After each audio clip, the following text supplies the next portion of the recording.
The year is 2023. The day is Singapore's Independence Day. And what better topic to talk about than the people who helped build our nation, the migrant workers. But before that, hi, I'm Pop Culture BF, thinking about your experience, always. So you might have noticed an obvious quality upgrade from the last video. I don't want to look ugly.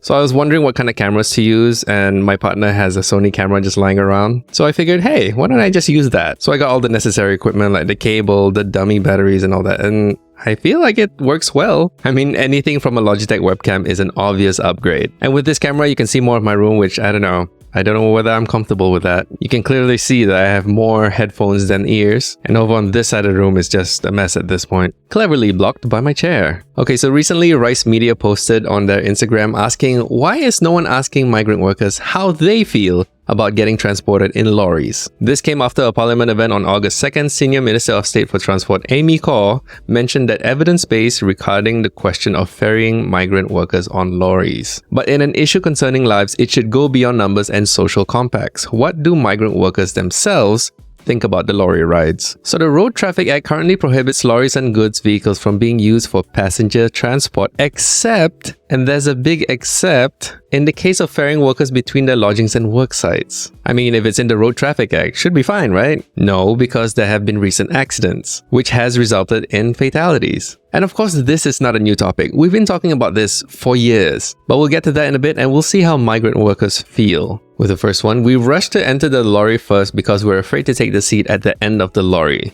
I don't even drive back in India because of how unsafe it is. Being able to take the bus would be good. And this guy has worked in the oil and gas refinery construction for 7 years. If he's in Singapore for the majority of the 7 years, then that's a lot of lorry rides. We don't want to lose any life by lorry accidents anymore. Changing the current system of transporting workers by lorry is now a demand for most workers.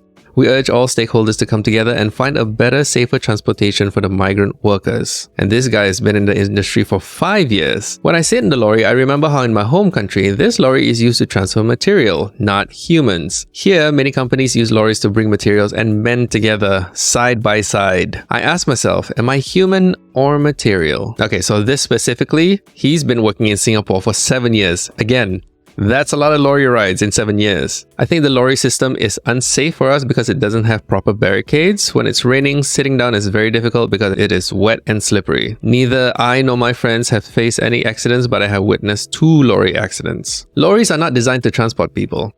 Exactly. So no matter how many safety precautions are taken, it will remain unsafe. The only way to prevent lorry accidents is to ban the movement of workers in lorries. And this is coming from a quality controller for 13 years. This is their job. Their job is to look into these things. So from what we've read, I think it's quite clear that the migrant workers are not in favor of sitting at the back of the lorry. And now, ladies and gentlemen, it's time to check the comment section, especially ones that didn't pass the vibe check. I'm not going to bother blanking their names out because, firstly, I didn't force them to make their profile. This is all they're doing, so welcome to the internet. Snowflake's generation doing unnecessary drama to impose restrictions and causing overall extra costs across the supply chain. Jason, because people are being transported behind lorries, there are some people who are not living on this earth anymore. You're not deliberately cold, you're inherently cold. Where is your humanity, Jason? Are you their accountant? But NS, I always get transported by a tonner. Okay, Apple, I have some authority to say this because I was actually a driver in NS. And tonners, whether it's 5 ton or 3 ton, there are proper seating arrangements. And also, if we're talking about this century, there are seat belts in 5 tonners. So it is absolutely not the same. We did this during NS, transporting humans next to weapons, and we were just fine. It's amazing. Thank you. This is the same energy as, hey, my parents physically beat me when I was young and I turned out fine. Tan Aguan was so passionate about the topic, he commented more than once. So, what's next? Ban food delivery on bikes because it's hazardous and dehumanizing to delivery riders? I love how he's just telling on himself. Because no one's looking down at delivery riders, except people like Tan Aguan. If it's so shitty, why do they still come? Let's face it, conditions in their hometown may not be better, even thinking about your own job. Which employer gives out benefits if he had no problems hiring? You know, I'm really trying to get into his headspace, but I'm trying to be as subjective as possible. Okay, so let's break it down. If it's so poopy, why do they still come? because for the most part, it's still pretty great. So it's a safety issue first and foremost. And he says, let's face it, like it's some mic drop moment. Okay, Agwan. You guys should see how we travel in India. Haha, spoiled brat. So this is an argument I've seen many times where people would just go, well, you should see where I live. But here's the thing. We're not talking about where you live. Stop comparing and invalidating people's experience. They can go back to India if they don't like it.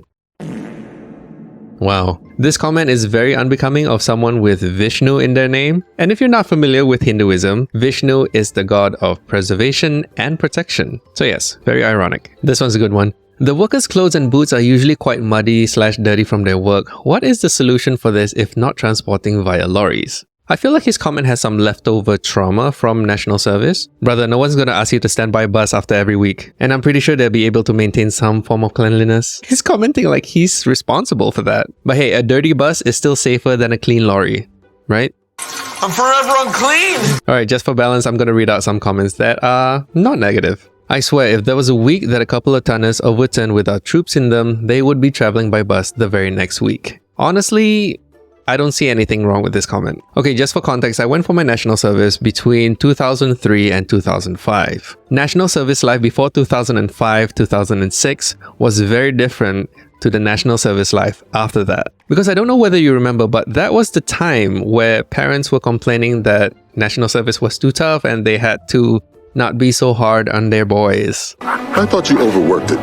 Just a bit. And we saw like a significant change. And I'm not even talking about the training. I'm sure the training can be tough today. I don't mean to sound like a boomer, but back in my day, there was also a lot of mental abuse, if you catch my drift. That was my experience. If you didn't experience that, then I'm happy for you. It has most likely molded my mental fortitude to what it is today. But at what cost, right? I sat in the back of a lorry once almost a decade ago. Do not recommend at all. Another vehicle where I don't recommend riding in the back of? A van. Again, same thing. A delivery van is supposed to transport goods, not people. And there are no seats. That's why you know of people who modify their vans to put like a sofa in there. I don't exactly know if that's legal, but yeah, it is what it is. Honestly, for a first world nation to be carrying people in lorries is rather embarrassing, not gonna lie. I mean, this is the result of cutting corners and not wanting to spend money on safety. Most of the time, migrant workers and maids are considered subhuman in SG. It's a modern slavery. I've always believed if you disregard someone's safety in terms of infrastructure, you are in a way thinking less of the people below you. Just like that other comment earlier saying that if our NS men were the ones who got hurt, the infrastructure will change quite quickly. Or at least there will be discussions to change the infrastructure eventually. Keep in mind, we've been talking about this lorry transportation issue for years. Tan Agwan has returned and he said they are not subhuman, they're saving up to build a bungalow back in hometown. Last I checked, slaves didn't have this opportunity. Okay, now I'm starting to feel like something has happened to Tan Agwan, a lot more than what he's sharing. Not everyone gets to build a bungalow, but even if they are, it's not about business what they do with their money. The commenter said it's a modern slavery, meaning it's a variation of what you think traditional slavery is. It's like me saying that you're a modern boomer. You might not be a boomer age, but you're acting like them. Kinda. It's true.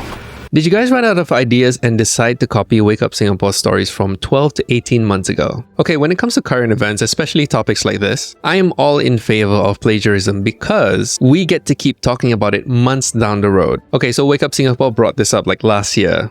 Was there any follow-up from that? If this is a real issue, people need to keep talking about it until things change. How will it change?